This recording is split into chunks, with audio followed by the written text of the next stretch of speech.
Notre invité ce soir, merci beaucoup François Hollande d'être sur notre plateau. Vous êtes évidemment ancien président de la République, vous venez de publier Affronter chez Stock.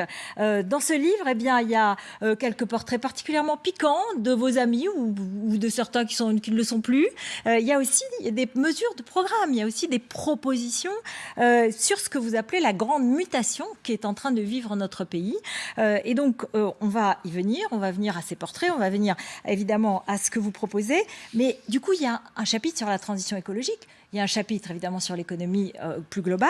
Comment vous jugez cette annonce ce soir du Premier ministre, un chèque inflation de 100 € par personne, percevant moins de 2 000 € net, 38 millions de personnes concernées, 3,8 milliards pour tout le monde, c'est-à-dire, enfin tout le monde, les salariés, les retraités, les indépendants, et cela entre décembre et janvier. Bonsoir. D'abord, la grande mutation, c'est quoi? C'est le fait que le prix de l'énergie ne va cesser d'augmenter ces prochaines années. Non pas simplement parce que le prix du pétrole ou le prix du gaz va connaître des sommets, mais parce que tout simplement les pays, sans doute au moment de cette conférence de Glasgow, ce qu'on appelle la COP26, vont décider de taxer ou de donner un prix au carbone.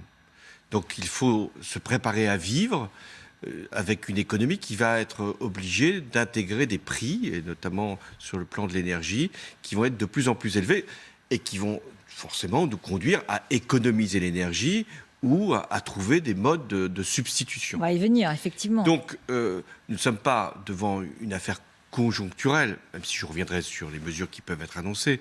Nous sommes vraiment devant un bouleversement structurel, non pas une crise, parce que ce n'est pas une crise, c'est tout simplement une volonté que le monde s'est donnée, que la France va bien sûr être au premier rang pour afficher sa détermination, c'est-à-dire de prendre en compte le réchauffement climatique et les conséquences que ça peut avoir en termes de prix. Est-ce que, pardon, ce soir vous vous félicitez qu'il n'y ait pas eu de baisse de taxes sur les énergies fossiles, c'est-à-dire l'essence et le gazole, parce que ça aurait donné un mauvais signal sur la transition écologique? Je pense surtout que si on est devant cette montée continue du prix de l'énergie, hélas, le prix des carburants va continuer à être élevé, je ne dis pas forcément progresser, et que de diminuer de 3, 4, 5 centimes les taxes, qui aurait pu être un soulagement pour certains, n'aurait eu que peu d'effet à quelques mois ou simplement pour le temps de l'élection, si on veut aller jusque-là. Donc, je dis ça parce que pas mal de candidats à l'élection présidentielle l'ont proposé, oui, cette baisse des taxes, y compris Anne être... Hidalgo, oui, la maire de Paris. Être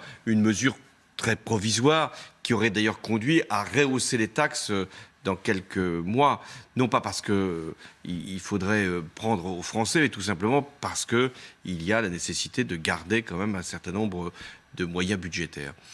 Donc, ce n'est pas le choix qui a été fait. Bon, et je crois que si on pouvait le défendre pour une mesure conjoncturelle, on ne peut pas prétendre régler le problème de cette grande mutation simplement avec des baisses de taxes. Alors, qu'est-ce qu'il faut faire à moyen et long terme, c'est-à-dire dès le lendemain de l'élection présidentielle, c'est envisager un système de redistribution qui ferait que les Français pourraient, en même temps qu'ils paieront plus cher un certain nombre de produits énergétiques, les aider à changer leur voiture, changer leur chaudière, changer leur système parfois de déplacement pour qu'ils puissent avoir un gain en termes de pouvoir d'achat et contribuer à la lutte contre le réchauffement climatique. Et deuxièmement, il faut un système de redistribution très important, puisque ça voudrait dire que l'État, qui va sans doute gagner avec ce prix de l'énergie qui progresse, les taxes, qu'il les redistribue, donc qu'il les réaffecte aux ménages, et pas simplement aux ménages les plus modestes, à un grand nombre de ménages. Et de ce point de vue, cette prime d'aujourd'hui anticipe sur ce que va être un système de redistribution plus large où les Français devraient avoir la compensation des coûts que leur infligent les prix de l'énergie, le réchauffement climatique. Je vais peut-être dire un mot sur les mesures d'aujourd'hui. Oui, c'est pour ça, j'allais vous relancer pour savoir juste si... Je trouve que une prime, enfin en l'occurrence un chèque simple, 100 € pour 38 millions de Français, chacun pourra dire qu'il n'est pas nécessairement concerné, mais si, quand même, beaucoup de Français sont concernés. C'est sans doute un bon mécanisme pour quelques mois. Mais je considère que le nom du chèque est étrange. Chèque... indemnité inflation. Indemnité inflation. Mais ça, je crois que c'est pas bien faire comprendre aux Français. L'enjeu, c'est, par rapport à une hausse du prix de l'énergie, de trouver un système de compensation. Et c'est vrai qu'on utilise ou pas sa voiture, ou que l'on brûle ou pas son électricité. Pourquoi je dis ça? Parce que quand il y a de l'inflation, et il va y avoir de l'inflation. Donc une hausse des prix. Aux États-Unis, la hausse des prix, l'inflation, elle est à 5%. En France, en Europe, elle est à peu près à 2%. Elle va monter encore. Et elle va monter. Elle va monter pour plusieurs raisons qui tiennent à la pénurie de certains produits, qui tiennent aux liquidités qui ont été apportées à l'économie, qui tiennent également au fait que des... À combien, à votre avis? Je crois qu'on va être sur 2 ou 3% dans les prochaines années. Ce qui n'est pas considérable. Non. Et d'ailleurs, beaucoup espéraient cette inflation, ce retour d'inflation, pour mettre un peu de fluidité. Même la Banque Centrale Européenne souhaitait qu'il y ait une inflation un peu plus forte. Alors, qu'est-ce qu'on fait quand il y a de l'inflation? Il faut que les salaires, les revenus suivent. Donc, d'une certaine façon, il faut réindexer. C'est un mot compliqué. Ça veut dire quoi? Il faut que les revenus, les salaires, qu'on soit retraité ou qu'on soit donc au travail dans une entreprise ou dans une administration, eh bien, qu'il y ait un réajustement salarial. C'est pour ça que pour faire que l'inflation soit compensée, c'est par des augmentations de salaire. Et on finirait par oublier... à part pour les fonctionnaires, voilà, qui décident que des on finirait par oublier qu'il y a une responsabilité aussi des entreprises qui bénéficient de l'inflation aussi, puisque leurs prix augmentent, répercutent leurs coûts dans leurs prix. Donc il est assez légitime que les salaires soient réajustés d'autant. Donc c'est pour ça que je pense que la bonne réponse, il y a une inflation, il faut que le pouvoir d'achat soit préservé et donc que les entreprises, l'État, les employeurs fassent cet effort de compensation, notamment pour les salaires les plus modestes et les salaires moyens. Donc première réaction immédiate, ce chèque, bon, normal, parce que... C'est une réponse et elle était attendue parce que compte tenu du prix... Vous trouvez qu'elle est bonne, quoi? Enfin, Oui, on peut toujours discuter du montant. Enfin, c'est quand même 4 milliards d'euros, cette proposition, 3 milliards 8. Ouais. Donc, on peut toujours discuter. Je crois que ça a le mérite de la simplicité, de l'efficacité et de la clarté, en faisant en sorte que c'est un chèque et pas une modulation fiscale qui aurait eu des effets, à mon avis, tout à fait contraires. Donc, c'est une première mesure, mais on n'en sortira pas dans le moyen terme, simplement avec ces expédients. Il faut un système de redistribution plus large et il faut que ce ne soit pas simplement l'État qui paye, parce que c'est quand même... On sort d'une crise sanitaire où c'est l'État qui a tout payé. Ouais. Et je crois qu'il faut se garder de ce type de réponse. L'État, c'est qui? C'est nous. Je l'ai dirigé, l'État. Donc quand l'État paye à la place des autres acteurs économiques, notamment... Vous voulez dire qu'on paye des impôts en plus? Oui, et ça se traduit comme ça. Et quand j'entends... C'est la période, oui. des candidats, voire même le président, qui disent on va baisser les impôts.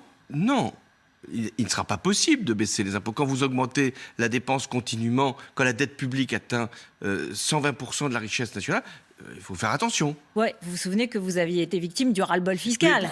Pourquoi je les avais augmenté les impôts? C'est parce qu'on avait des déficits très élevés qui m'avaient été laissés par mon prédécesseur, qui lui-même avait fait face à la crise et qui avait dépensé des sommes considérables. Mais il y a un moment, il faut remettre les choses d'équerre. D'ailleurs, si on ne le fait pas nous-mêmes, il est possible que nos amis européens nous le feront sentir. Et s'ils ne le faisaient pas, les marchés financiers auraient tôt fait de nous le rappeler. Alors, et comment ça se passe à ce moment-là? C'est les taux d'intérêt qui montent et c'est à ce moment-là les États qui sont asphyxiés. Juste un mot, on parlait d'énergie. De souveraineté énergétique aussi et de transition énergétique. Vous ne regrettez pas la fermeture de Fessenheim que vous aviez décidé, la centrale de Fessenheim? Non, la centrale de Fessenheim était la plus vieille de France et nous aurons demain à fermer d'autres centrales qui posent des problèmes, même si celle-là n'était pas la plus menacée ou la plus menaçante. Mais non, il fallait fermer. Et la relance du nucléaire par Emmanuel Macron qui souhaite... Si on veut regarder ce sujet-là... il y avait dans le moment l'EPR de Flamanville qui devait rentrer en activité. Et Fessenheim fermait parce qu'on avait une nouvelle centrale avec un nouveau réacteur, l'EPR, qui donnait une puissance supplémentaire, une modernisation. Donc il faut fermer des centrales puis en ouvrir d'autres avec d'autres réacteurs. Mais aujourd'hui, aujourd'hui où nous sommes devant cette grande mutation.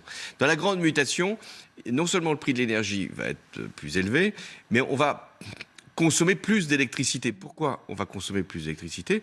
Parce qu'il y aura plus de véhicules électriques, parce qu'on va plus se chauffer à l'électricité. Et donc, on va supprimer les énergies fossiles, tant mieux, et on va utiliser l'électricité. Donc, j'en arrive à la conclusion qu'il faut à la fois du nucléaire et des renouvelables. Et quand j'entends certains qui disent « faut faire du tout nucléaire », mais sûrement pas. Et quand j'entends d'autres qui disent « il faut faire du tout renouvelable », donc sûrement pas. C'est ce que fait aujourd'hui le gouvernement. Donc il faut faire un mix, comme on l'a toujours fait, et qui fait qu'il y aura du nucléaire, y compris qui devra se moderniser, il y aura du renouvelable, et il faudra accepter ce que le renouvelable exige, c'est-à-dire des champs pour mettre des panneaux solaires, des éoliennes en mer, c'est pas toujours facile pour les pêcheurs. Alors, on revient un peu à votre livre, c'est très important parce que vous avez un premier chapitre très, percutant. Il s'appelle « Un quinquennat anormal ». Bon, on voit bien l'allusion au candidat normal. Donc le quinquennat anormal, en cette fin de quinquennat, vous dites « Dette abyssale, société écartelée, économie bouleversée, démocratie fatiguée, nation inquiète ». Mais on peut aussi vous répondre, chômage en baisse, croissance forte. Alors vous dites, risque d'inflation, risque de reprise des taux. Non, mais dans un bilan, il n'y a pas que du négatif, heureusement. Mais ce qui m'inquiète n'est pas tant les chiffres économiques. Pour l'instant, ils sont bons parce que les précédents ont été très mauvais. Quand vous avez une récession de près de 8%, vous faites une croissance de 6%, et tant mieux. Le chômage baisse, je crois qu'on y a largement contribué dans les mesures que j'ai pu prendre. Et quand le président a affronté une crise sanitaire, moi j'ai affronté une crise terroriste, je sais que c'est extrêmement difficile et qu'on peut émettre toujours des critiques. Qui aurait pu prétendre qu'il aurait fait mieux ou qu'il aurait fait différemment. Je pense que c'est pas là-dessus que moi je porte la critique. La critique que je porte, c'est que le président qui a été élu, c'est vrai, dans des circonstances exceptionnelles. Emmanuel Macron a été élu parce que je n'ai pas été candidat, la gauche est divisée, et François Fillon a été dans l'incapacité de pouvoir prétendre devenir chef de l'État. Vous parlez de lui et vous dites... Et donc quand il a été ainsi élu, son devoir, c'était de réconcilier les Français. Il ne l'a pas fait, et c'est pour ça qu'on a un certain nombre de difficultés. Non, mais je vais donner un peu l'image un peu de ce chapitre. Un président impatient, intrépide, imprévisible. On ne sait pas où il va ni où il mène le pays. La cohérence n'est pas sa matrice. Il a déchiré les Français alors qu'il aurait pu être, comme il sait l'être, dans les rapports privés, simple, humain, compréhensif. Son mandat aurait pu être le second mandat de Nicolas Sarkozy. Ça, c'est une phrase aussi... Son mandat a été une forme de répétition du mandat de Nicolas Sarkozy. Suppression de l'impôt sur la fortune, baisse de l'impôt sur les revenus du capital, ordonnance travail, réduction des droits des chômeurs, défiscalisation des heures supplémentaires. Macron-Sarkozy, et c'est la même chose. Je pense que sur certains points, en tout cas sur la politique économique, ça a été largement vrai. Ce qui d'ailleurs explique l'indulgence de Nicolas Sarkozy, ça ne vous a pas échappé, à l'égard d'Emmanuel Macron. Mais ce n'est pas une façon pour vous de dire, en fait, les deux se sont bien entendus, et moi, on ne s'est pas bien entendu avec moi, alors, je dis, ils ont fait la même chose. Non, je n'ai aucune susceptibilité, et j'aurais été très heureux que je puisse me féliciter de ce que pouvait faire ou dire Emmanuel Macron. Donc je ne suis pas du tout dans la rancune ou dans la rancœur. J'essaye de faire comprendre, tout mandat est compliqué, difficile, puisqu'il faut regarder quand même le prochain, compte tenu de l'état du pays, que vous avez décrit en me lisant, il est très important que le prochain président s'attache à rassembler, unifier le pays. Vous avez vu ce qui se passe aujourd'hui, les haines qui sont distillées, les divisions qui sont... Et c'est de sa faute uniquement ? Non, bien sûr que ce n'est pas de sa faute. D'abord parce que ceux qui propagent la haine, ce n'est pas le d'abord de la République, faute, bien sûr. Et deuxièmement, je l'explique, c'est l'occasion des deuxième et troisième chapitres, c'est que aujourd'hui, si le désordre politique est à ce point, c'est pas simplement parce que le président l'a organisé, c'est parce que les grandes familles politiques, les grandes forces qui ont structuré le débat pendant des années, je veux dire depuis le début de la Ve République, n'ont pas été capables, pour l'instant, de fournir les réponses, d'organiser la discussion publique. On va y venir parce que vous parlez beaucoup de votre famille. J'ai juste un petit mot parce que vous dites aussi qu'il est le représentant de la technostructure aujourd'hui. Mais moi, je me souviens, la promotion Voltaire de l'ENA, elle était partout quand vous étiez président. Ouais, mais Vous étiez aussi de la technostructure et il y en avait partout.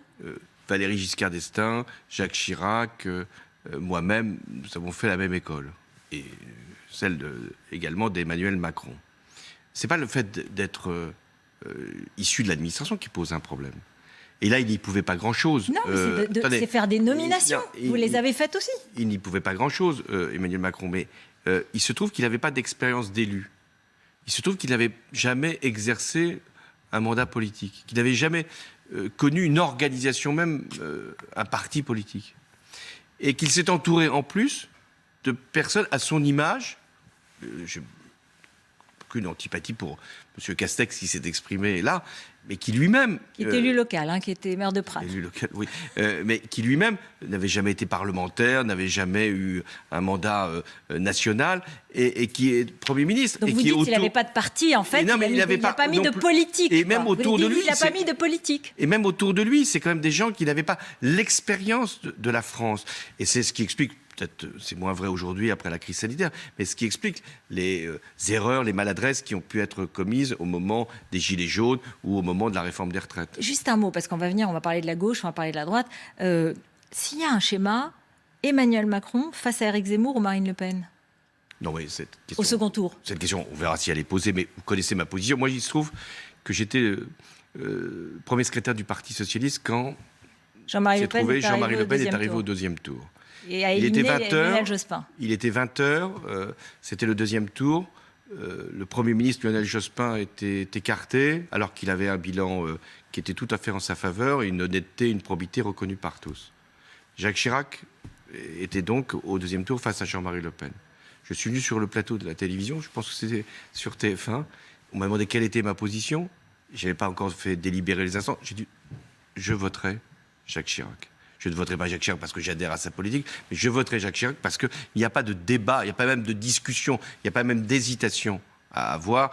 Il est le candidat républicain, l'autre ne l'est pas, et donc j'appelais même les électeurs. Mais ce que je veux faire remarquer aujourd'hui, c'est que moi je ne changerai pas de position, quelles que soient les personnes qui se retrouveront au deuxième tour et qui incarneraient l'extrême droite.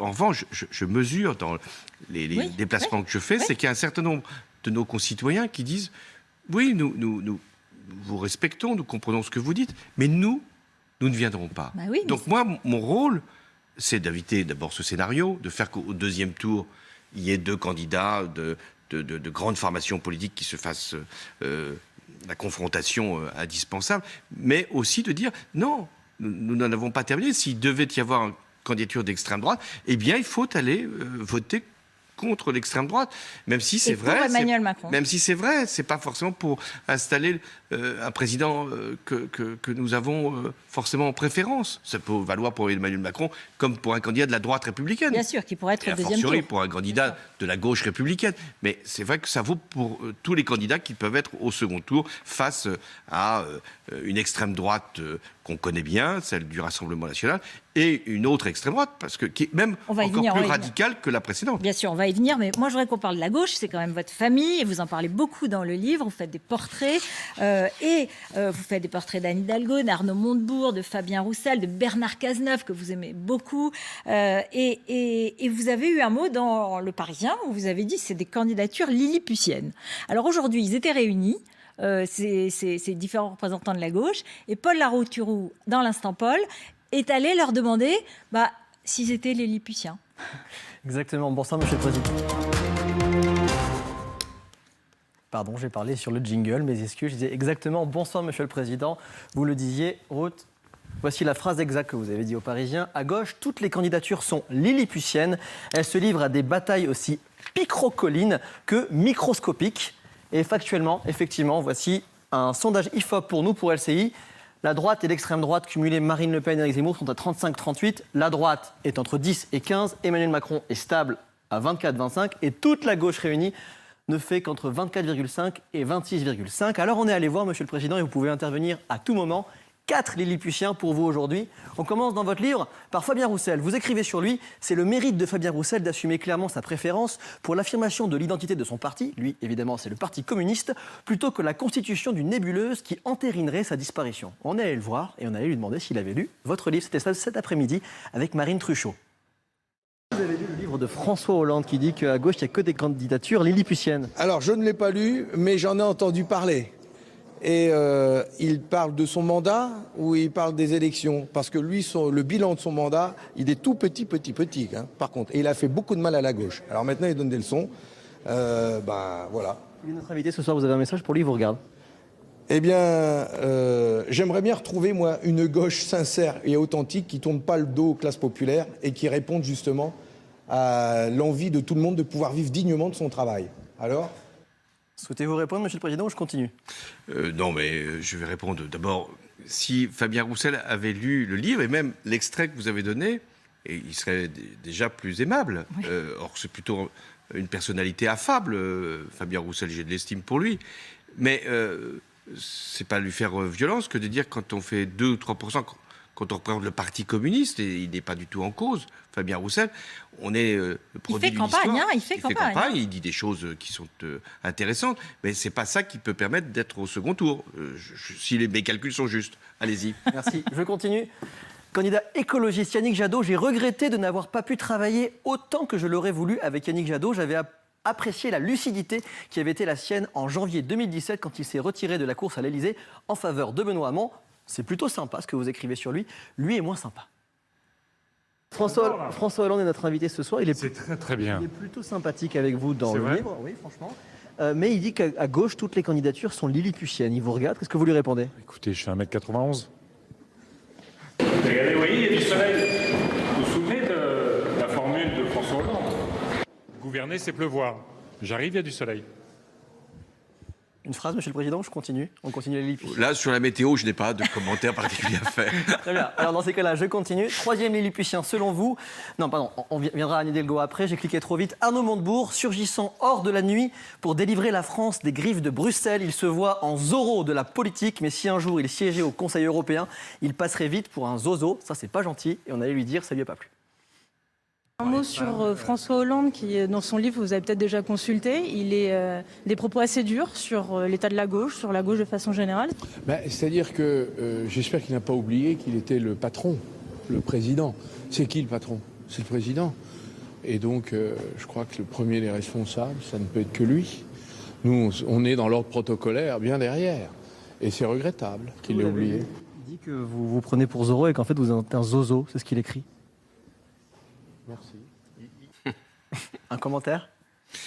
Non, pas de commentaire. Je me demande, là aussi, Arnaud Montebourg a des idées, il les a souvent exprimées dans son propre parti. Mais pourquoi être candidat? C'est cette question toute simple. Est-ce que c'est pour gagner l'élection ou c'est pour simplement figurer? Or, c'est ça la grande affaire d'une élection présidentielle. Permettez, il disait que j'étais le patron, c'était vrai à un moment, plus aujourd'hui. Mais quand je me suis présenté à l'élection présidentielle, c'était pas pour faire le plus petit résultat par rapport aux autres, ou le meilleur. C'était pour gagner l'élection présidentielle. C'est ça, une élection présidentielle, pas une élection à la proportionnelle, où on vient jauger ce qu'on représente dans le pays. C'est pour créer une espérance, pour avoir une vision, puis à un moment, pour pouvoir diriger la France. Et je finis avec la dernière lilliputienne selon vous. Anne Hidalgo, vous écrivez sur elle, voilà une femme toute de sang-froid, détermination et de ténacité. Anne Hidalgo est-elle en position d'aller plus loin et plus haut? Elle avait promis de se consacrer entièrement à sa mairie. Parfois, les circonstances justifient de se délier d'une promesse si la cause le justifie et si un projet exige une incarnation et non l'inverse. Bref, c'est plutôt sympa. Et justement, vous l'aviez invitée, rue de Rivoli, dans vos bureaux parisiens. On a commencé par lui poser la question avant qu'elle rentre vous voir. Bonjour Madame la maire. Qu'est-ce que vous voulez dire à François Hollande? Est-ce qu'il vous a dédicacé un livre? Oui, avec une très belle dédicace. Et d'ailleurs, il me consacre un très beau chapitre. Et je viens en toute amitié le rencontrer. Merci. Elle a passé plus d'1 heure avec vous. À la sortie avec Marine Truchon, on lui a reposé la question. Comment ça s'est passé avec François Hollande? Toujours très bien. D'abord, c'est toujours très inspirant de parler avec quelqu'un qui a l'expérience du pouvoir et qui partage évidemment les valeurs, qui appartient à la même famille politique que moi. Donc, inspirant et nécessaire aussi. Voilà. Quel conseil vous a donné pour redresser votre campagne? Oh, il n'y a pas besoin de redresser la campagne. Est-ce qu'il vous a expliqué? Il vous a dit qu'il vous soutiendrait jusqu'au bout? Il vous l'a promis? Vous avez senti visé quand il a parlé des candidatures lilliputiennes à gauche? Merci beaucoup. Voilà, merci beaucoup Paul, merci. Juste un mot sur le tableau que vous avez présenté tout à l'heure, qui est à Les la chiffres, fois inquiétant et rassurant. La gauche à 24 ou 26. Entre 24,5 et 26,5. Néanmoins, c'est pas satisfaisant du tout. Mais néanmoins, cette gauche-là, si elle était rassemblée, unie autour d'un programme crédible, elle pourrait, avec une candidature, figurer au premier tour presque en tête. Bien sûr. Et au second tour, éventuellement prétendre à la responsabilité. Donc qu'est-ce qui se passe? Cette gauche, non seulement ne va pas finalement vers ce qu'attendent les Français, une proposition, pas forcément une réponse à tous leurs problèmes, mais une proposition, elle s'éclate en 5-6 candidats qui font, dans les sondages, aujourd'hui, Maximum 8. Entre 2 et 8%. Je ne mets pas en cause les personnes, c'est pour ça qu'il ne faut pas que... Jean-Luc Mélenchon un petit peu quand même. Oui, bien sûr, parce que lui, il empêche ce rassemblement. Mais c'est la stratégie. Mais c'est trop tard, hélas. C'est-à-dire que maintenant, ils sont partis. Alors, qu'est-ce que je propose, et je le dis dans ce livre? Finalement, ce sont les électeurs qui doivent choisir à la place des états-majors. S'ils pensent qu'il y en a une de ces candidatures qui peut valablement représenter la gauche de gouvernement, qu'ils la choisissent, cette candidature. Justement, on voyait Anne Hidalgo, elle est du Parti Socialiste, et il y a une phrase sur la gauche, ce n'est pas l'union qui fait la force, mais la force qui fait l'union.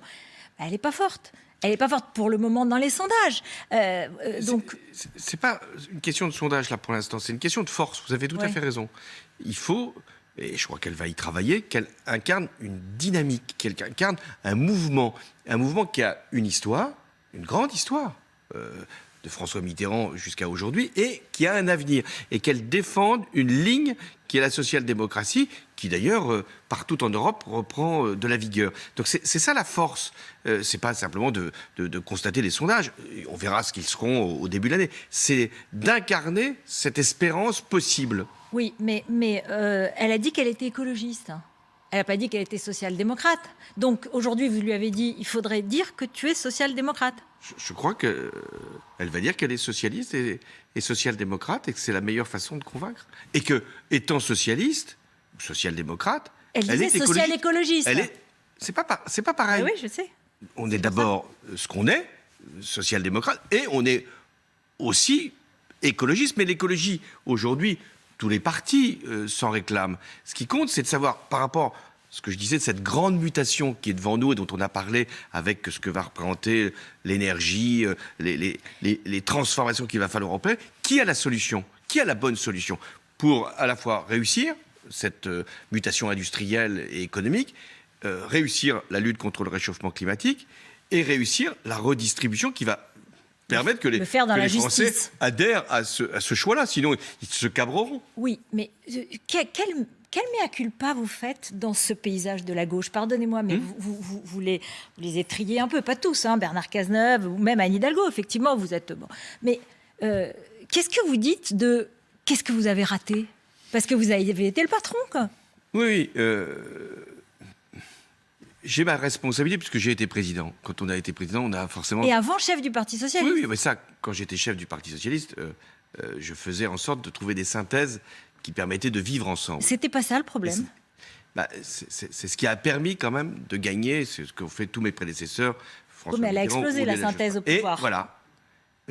À un moment, cette synthèse que je réussissais, eh bien, il y a eu des individus ou des sensibilités qui ne l'ont plus acceptée et qui n'ont pas compris que la gauche de gouvernement, elle devait faire des choix pas toujours faciles. Il faut aider les entreprises à un moment. Vous avez changé, vous étiez l'homme de la finance, c'est mon ami, et vous avez fait le pacte de stabilité. Mais c'était pas contradictoire du tout, puisque le pacte de stabilité, enfin le pacte de compétitivité, c'était pour aider les entreprises, c'était pas pour aider la finance. Les entreprises, c'est pas la finance. Vous demandez à une PME, une entreprise de taille intermédiaire, si elle vit de la spéculation, elle vit de son travail et de son innovation et de sa production. En revanche, il y avait une finance prédatrice, on l'a maîtrisée, on l'a régulée. Donc c'est la synthèse qui a explosé au pouvoir, qui fait que ça continue la décomposition. Ah mais elle continue. Ensuite, cette synthèse explose à cause de division de la gauche et aussi à cause de la candidature d'Emmanuel Macron. Je ne suis pas candidat. C'est pas moi qui représente les socialistes en 2017. En 2017.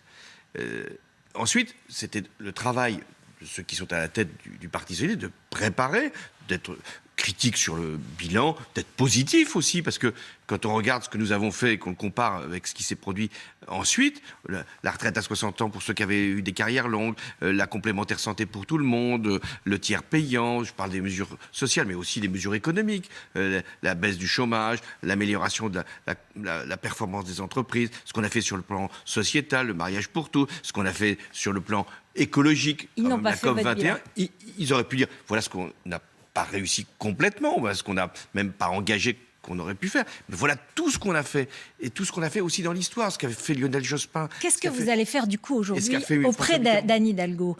Est-ce que vous allez faire campagne avec elle? Est-ce que vous allez la soutenir, j'allais dire au quotidien, par des conseils? Comment ça va se passer? Non, mais c'est pas à moi d'être membre d'une équipe de campagne. Enfin, j'ai été président, je veux absolument qu'elle puisse avoir l'équipe qui lui conviendra. Mais chaque fois que je pourrai intervenir pour défendre les idées que nous partageons, je le ferai. Et de la même manière, je pense que on verra ce qu'elle dira dans les prochains jours. Si elle se met sur cette ligne socialiste, social-démocratie, elle est à la fois fière de ce que nous avons tous porté et aussi inventive dans ce qu'il faut faire par rapport à une grande mutation qui fait que on a les solutions social-démocrates, mais c'est quand même des problèmes nouveaux que nous avons à affronter. Par rapport au monde aussi. Ça, c'est peut-être un conseil que je donne à Hidalgo, mais aussi à tous les autres candidats. C'est une élection présidentielle. Il se trouve que la France est un des 5 pays membres du Conseil de sécurité, permanent du Conseil de sécurité. Que la France a un rôle international majeur. La grandeur de la France. Oui, et la défense de la France, l'intervention de la France, la politique internationale que la France mène. Le fait que le président de la République, celui qui va être élu ou réélu, c'est quand même celui qui va disposer de la force armée, de la force de dissuasion. On n'élit pas un candidat simplement. C'est déjà beaucoup pour diriger. C'est un rapport au monde, c'est un rapport au reste du monde. La politique économique, monde. les arbitrages fiscaux, tout ça est très important. Mais le président ou la présidente de la République aura à se prononcer sur un conflit qui peut se produire entre la Chine et les États-Unis. Vous avez sur eu le Mali, vous avez eu le terrorisme, la Syrie. Engager Vladimir Poutine, sur ce qui peut se passer en Afrique. Donc on ne choisit pas comme ça au hasard. C'est pas une tombola, c'est pas un concours l'épine, la présidence de la République. C'est pas chacun y vient comme ça, comme candidat, puis on sait jamais, ça peut peut-être marcher. On prend son ticket. Non. Et les Français doivent y réfléchir.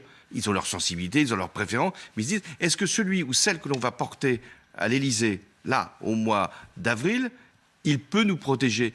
Est-ce qu'on est sûr qu'il prendra les bonnes décisions? Des crises, il y en aura. Nécessairement, tout mandat connaît une crise. J'ai connu la crise terroriste. On pourrait se dire, est-ce qu'un autre que moi aurait fait mieux ou moins bien? Et j'ai affronté cette crise terroriste, comme Nicolas Sarkozy avait affronté la crise financière, ou Macron... la crise sanitaire. Le président Macron, la crise sanitaire.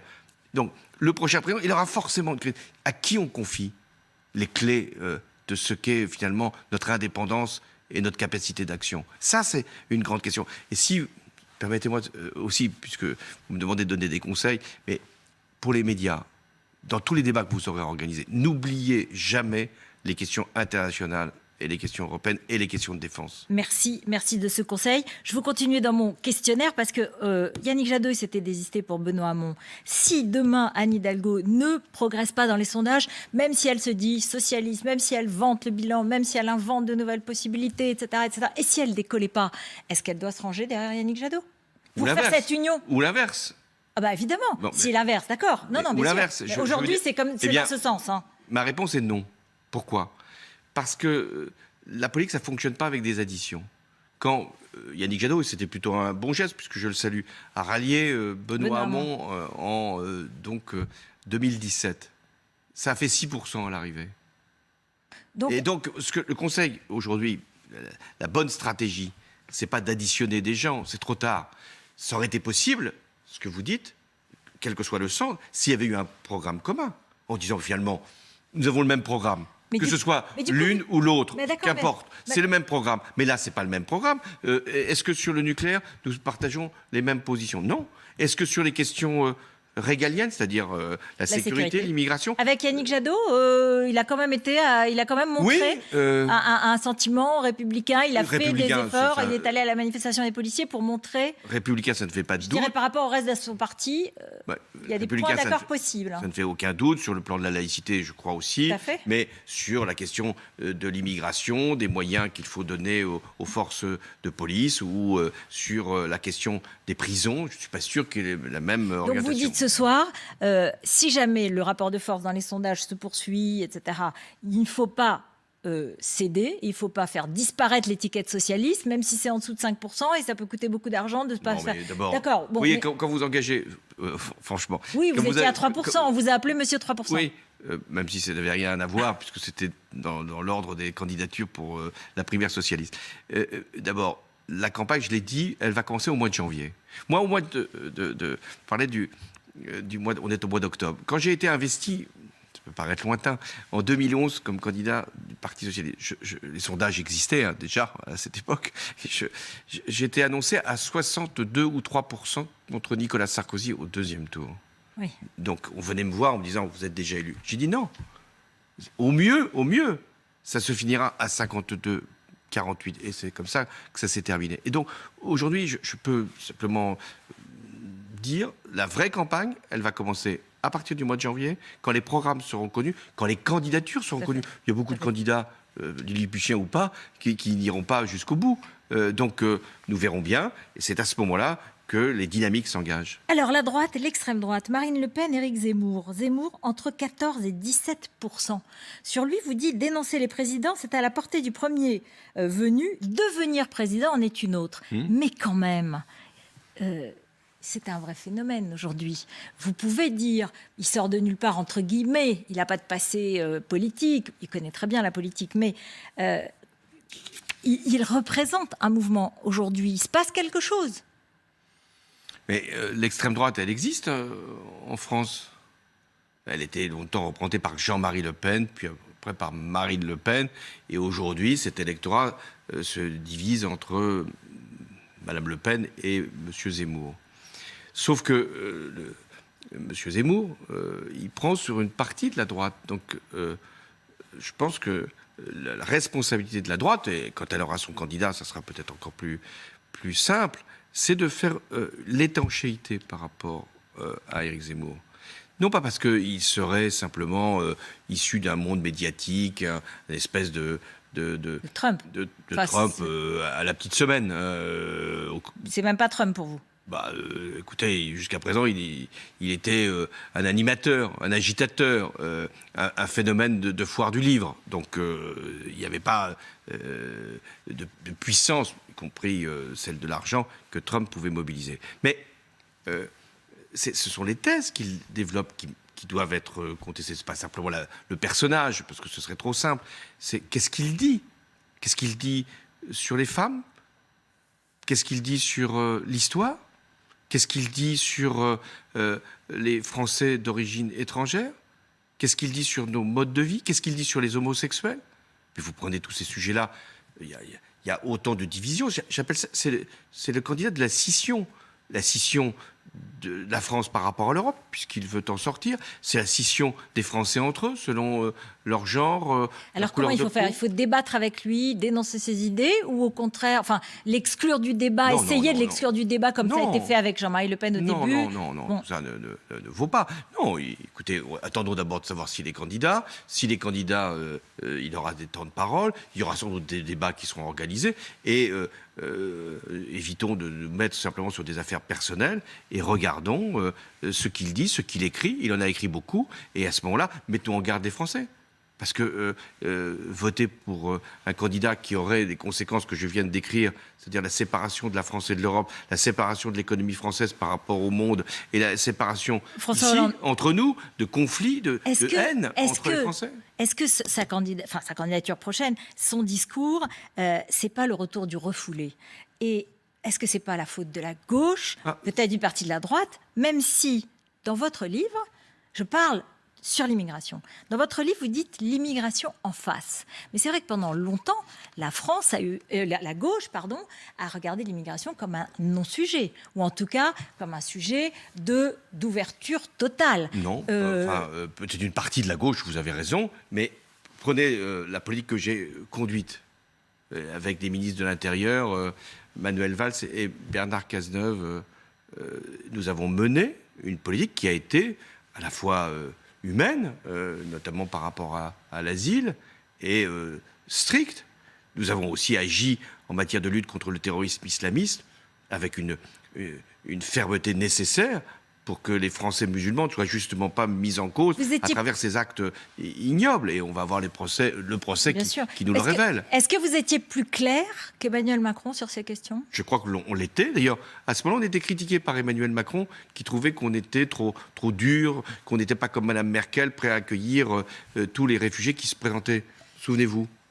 Et puis ensuite, il a fait partie de ce que ces dirigeants qui changent de position en fonction des circonstances. Mais nous avions été clairs sur ces questions-là. Et je dois dire, pour justement maintenir le droit d'asile, pour être toujours soucieux que les familles puissent se réunir, pour que les étudiants puissent venir apprendre le français et travailler pour le bien commun, si on veut maintenir ces droits-là, il faut être capable de reconduire à la frontière ceux qui n'ont pas été reconnus comme pouvant bénéficier du droit d'asile, comme ceux qui sont rentrés irrégulièrement sur notre territoire. Immigration zéro ? Ah non, ce n'est pas possible, l'immigration zéro. Un moratoire ?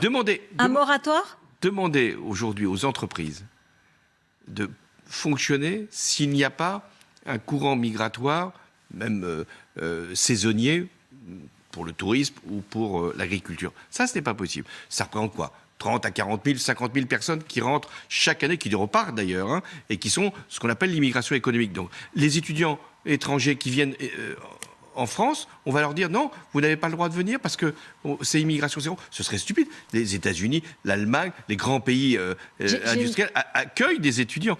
Et sur l'asile, nous ne sommes pas la Pologne ou la Hongrie. Lorsque des gens qui viennent d'Afghanistan ou qui viennent de Syrie sont menacés pour leur vie, on ne va pas leur dire, écoutez, vous repartez. Je vais citer dans votre livre, parce que vous dites pas de droit inconditionnel à l'installation en France, tous les efforts des collectivités sont débordés par la venue régulière d'une nouvelle immigration assignée au même lieu. Voilà, donc vous avez une position assez dure. Je voudrais conclure. Si la droite progresser. La droite, je parle des Républicains qui vont désigner leur prochain candidat. Vous avez des mots assez gentils pour Xavier Bertrand, Valérie Pécresse, Michel Barnier. Vous considérez qu'ils sont respectables, enfin comme voilà. Est-ce que en cas de deuxième tour entre Emmanuel Macron et un de ses candidats, les Républicains, vous appelleriez à voter pour Emmanuel Macron ou pour l'un ou pour l'autre? Je ne vais pas me mettre dans une situation qui ne s'est pas produite. Ce que j'essaye de faire, c'est que les Français se réintéressent à la politique, comprennent que nous avons besoin de deux grandes familles, celles que vous venez de décrire, la droite qui va choisir son candidat. Elles sont pas anciennes, elles ne sont pas dépassées, et notamment le Parti socialiste. Mais pourquoi serait-il dépassé ? Pourquoi devrait-il considérer qu'il n'y aurait plus jamais d'alternative à gauche, alors que ça se produit en Allemagne, que ça se produit en Italie, que ça se produit en Espagne? S'il tient sa position, il a l'avenir devant lui. Donc, entre Xavier Bertrand et Emmanuel Macron, Valérie Pécresse et Emmanuel Macron, Michel Barnier, Emmanuel Macron. Quand la question se posera, je reviendrai vers vous, et sans doute serai-je interrogé si cette hypothèse se produit. Mais je veux dire que la droite et la gauche vont se recomposer. Je vais prendre juste un exemple. Édouard Philippe, que fait-il ? Si ce n'est de créer un parti qui sera un parti du centre-droit, sans doute peut-être avec ce qui restera des LR s'ils ne se sont pas recomposés, et la gauche aura à se recomposer autour d'une formation politique qui tiendra cette ligne, et si Anne Hidalgo n'est pas... Avec vous ? Enfin, moi, si l'âge me le permet, si mes forces ne m'abandonnent pas, moi, je serai toujours disponible pour, justement, reconstituer une force politique qui puisse donner espérance aux Français. Et donc être candidat éventuellement à la présidentielle. Mais ça ne passe pas par la candidature. Là, je suis disponible, comme je le fais par ce livre. Pourquoi je fais ce livre ? non pas pour être candidat.